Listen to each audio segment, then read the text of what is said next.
It's almost hard to believe it, but all the way back on October the 27th of 2023, almost one calendar year ago, I posted my unboxing and first impressions of the OnePlus Open, a device that I was very, very excited to get my hands on, a device that really, truly felt like it was going to be like a generational leap ahead for foldable devices. And in many ways, it did live up to that aspiration.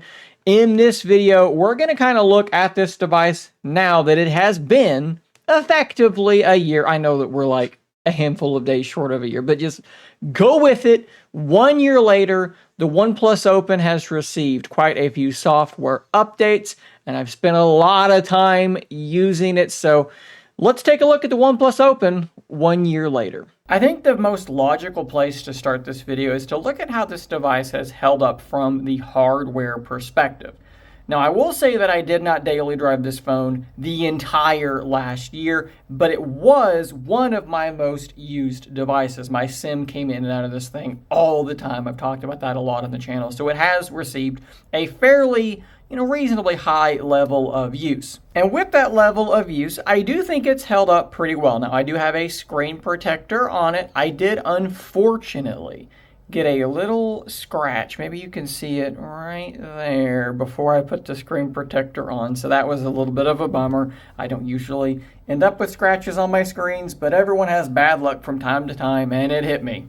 Beyond that, though, I think that the front side has held up pretty darn well. Nothing that I can really point at or say that's been a problem. And honestly, I've not used a case for a lot of that time as well, because the backside has this faux leather material, which I think has also aged and held up really well. It looks pretty much indistinguishable to me from how it looked whenever I first got it. I will say this giant camera bump in the biggest problem with it is that it's so big, it's really easy to touch it and to get, fingerprints and so forth on it. But if you look, it seems to be pretty much scratch free, which kind of surprises me because it sticks out really far and it's glass. So when you set the thing down, you're just on that camera bump to some degree, at least this bottom section.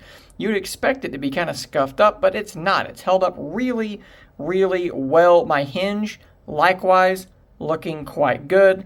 Nary a scratch on it. We'll go ahead and go all the way around the device just so that you can see. I think that this thing has held up pretty darn well. If we open it up, things are also looking pretty good. Do we see any micro scratches? That's not scratches. That's just where I need to wipe it down a little bit better. I really don't see a whole lot of anything. It's difficult to get this thing to focus.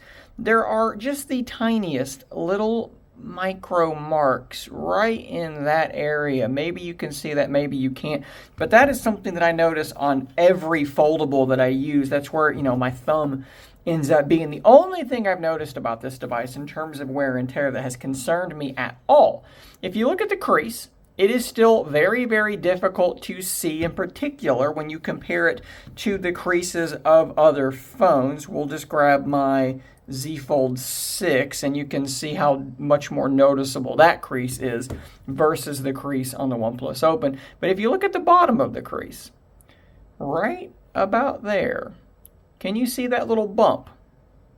If I get it to focus, there is a little bump right there. And it has been there for several months. I actually thought, oh man, this is going to be the death of my OnePlus Open inner screen. And I've just kind of ignored it and used the phone. I don't go poking and pressing on it. Something's going on there, and I don't know what exactly it is, but it hasn't been a problem. Nothing's happened. So maybe, knock on wood for me, cross your fingers for me, because it's probably going to cause the screen to fail now.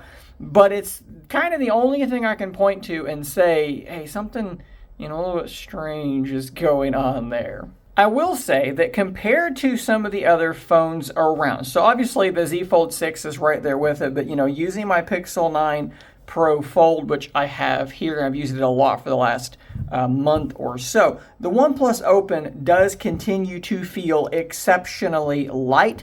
It doesn't, necessarily feel super thick either. I mean, it was a very thin phone when it came out. When you compare it to the Z Fold 6, you can see that, they've not really surpassed it. So in terms of thinness and lightness, we're in a really good place as well. Something else that I should mention that I almost forgot.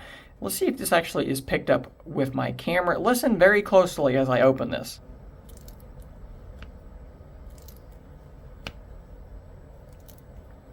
Hopefully that's picked up. I do have this weird like bristling kind of sound. I can't really describe it very well, but every time I open and close it, there is this odd little bristling sound that does occur. I'm not really sure what that is. It's been going on for months and it doesn't seem to be a problem, but it's maybe worth pointing out. The phone does still pretty readily open to a fairly flat posture. You can see there that it's pretty darn close. I can push it just a little bit further, but honestly, that's more than close enough for me. And in terms of like laptop mode or whatever you want to call it, flex mode, things are pretty much about the same. Once you get to about there, it's going to go ahead and collapse down, but that's pretty much how it was to start. So the hinge to me doesn't really feel like it's loosened up a ton. It seems very similar to how it was. And I think you have to give it kudos for having still, I would say, the best overall looking cover display on any of these foldables that you're going to buy in North America, because it is wider than the Z Fold 6. It's the most like a normal phone, but you have a smaller hinge area to the left versus the Pixel 9 Pro Fold. So they're still looking very good in terms of the cover display. In terms of the overall brightness, I think that it still hangs right there with them. In certain circumstances, it's the Z Fold 6 that's the brightest. Sometimes the Pixel looks the brightest. The OnePlus is always the dimmest as far as I can tell, but it's not by much at all, whether it's the inner or outer screen. I think that the screens are still very good. I will quickly mention speaker performance. It does look like it's got 4 speakers, but it's actually only got 3. I say it's only got 3 because all these other phones only have 2, so that's definitely still better. And the result is that when you compare it to the Z Fold 6 and the Pixel 9 Pro Fold, to my ear, it sounds like it is the loudest in terms of the fullness and the bass quality. I think that it's right there with the Z Fold 6. It might distort slightly more than the Z Fold 6 at that peak volume, but it is definitely louder and fuller than the Pixel 9 Pro Fold.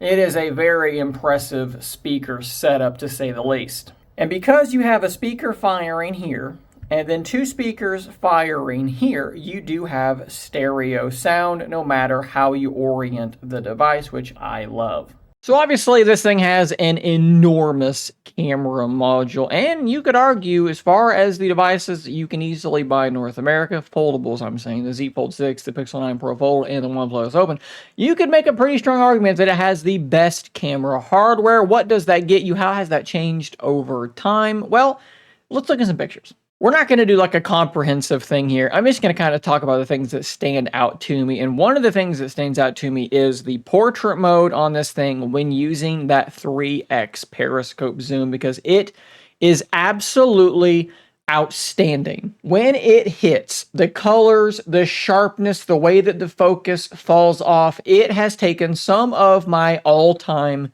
favorite portraits. There is just a look to these shots that is hard to replicate, and it's really, really impressive. And speaking of the way that there's just a look to their shots, this was not something I put a filter on or did anything strange to. This was just using the primary sensor. I was taking a picture of a little tray that I had just 3D printed, and you can tell that it looks so different from something you would get from a Pixel or from a Samsung phone. The colors, the way the contrast looks, these photos, the photos that the OnePlus Open takes, they look like photos that the OnePlus Open takes, and they don't look like anything else. We're looking at a 6x zoom here. That's another thing that stands out to me, is just the overall zoom performance. This thing continues to hang in there with the other foldables on the market. The Pixel 9 Pro Fold, I think, is pretty darn solid too, but it does a great job with zoom. My only issue with this camera is the inconsistency. When the lighting is anything but amazing, you are going to get some inconsistent shots. I was trying to take a photo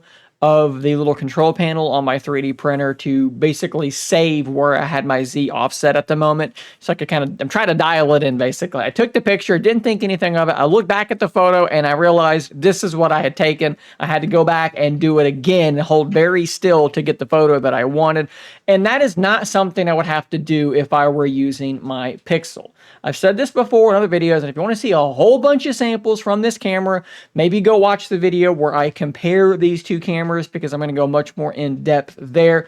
This thing has the highest highs of any of these current foldables. When it hits, oh man, it absolutely can hit. But my problem is that it misses way more often than it should. In terms of consistency, I would say the Pixel's number 1, the Z Fold's number 2, and the Open is probably number 3. But Z Fold and Open are not that far apart. But still, I think that it is the least consistent of the 3. Now, I will say that if you remember to turn on action mode, you are able to get shots of motion pretty darn well. So it is capable of doing this. You just have to remember to turn action mode on if you're going to be taking a photo of anything that isn't in good lighting and pretty darn still. In terms of battery life and charging, nothing much has really changed on that front. For me, for my use, I can consistently get 6 hours plus of screen on time, but just like I've said several times over, they ship it with their own 67-watt charging brick, and that thing almost makes battery life irrelevant, because if I do start to get a little bit low, I can plug it in, and 67-watt charging means I'm going to be able to get a lot of charge in a very short amount of time. I do wish that I had wireless charging. That is definitely a negative, but in terms of battery life and charging, man, that is a heck of a combination. In terms of the software experience, they are definitely trying to do some new, novel, different things, which I always appreciate. The biggest one for me is their changes to the way that split-screen multitasking works. So let's go ahead and fire up YouTube, and you can split screen in a couple of different ways, maybe too many different ways. Maybe it's a little bit confusing for some people, but it is what it is. Options are good. So you can either drag an application up from the bottom. You can open up your little task, or a little app drawer, I should say, down here. You can grab something like the Play Store and you can drag it in place and release it, and now you are split screening.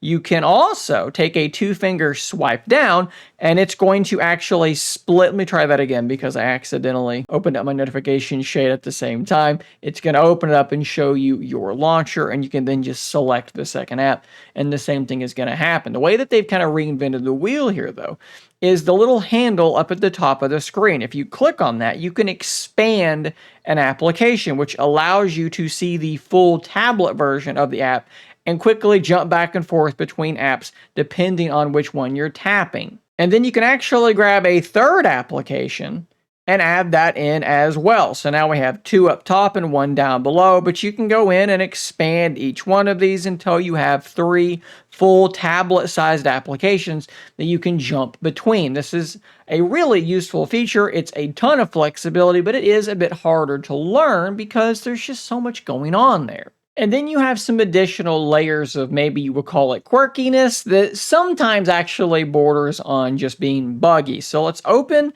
the YouTube app back up again. We're going to do our 2-finger swipe down again, and then we're going to launch YouTube Music again. And what you'll see is that YouTube Music is in its expanded form once again, and that's because the last time we used it in split screen, we were expanded. The same thing happened for YouTube. So that's something that you're going to have to learn to get used to, and just remember that it's going to remember the last state it was in when it was in split screen, and it's going to give you that. It's not going to start you here and let you expand out. It's just going to remember what you did last time. As far as the stuff that leans more towards being a bug, I see this all the time in my little app drawer, whether it's here or it's in this app drawer. I will try to select a letter over here to the side, and instead of scrolling to that letter, sometimes it will scroll to just sort of a random place that isn't that letter, and I'll have to hit the letter again, and then it will scroll the rest of the way. That is a little bit annoying.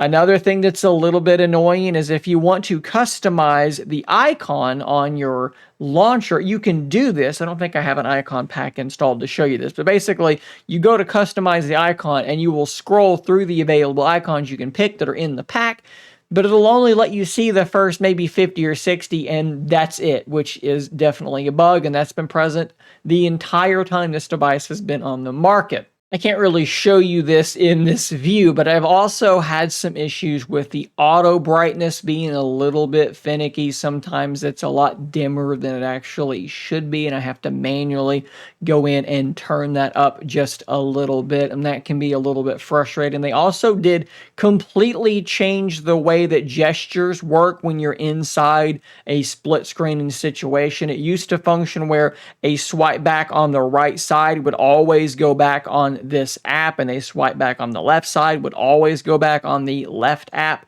But now it's going to go back on whatever app you touched last. So if I touch YouTube Music last and then go back on the left side, it's going to go back on the right side. But since I swiped back on the left side, now the left app is in focus. So if I swipe back on the right side, I'm going to go back in the Play Store, which actually closed the Play Store to me.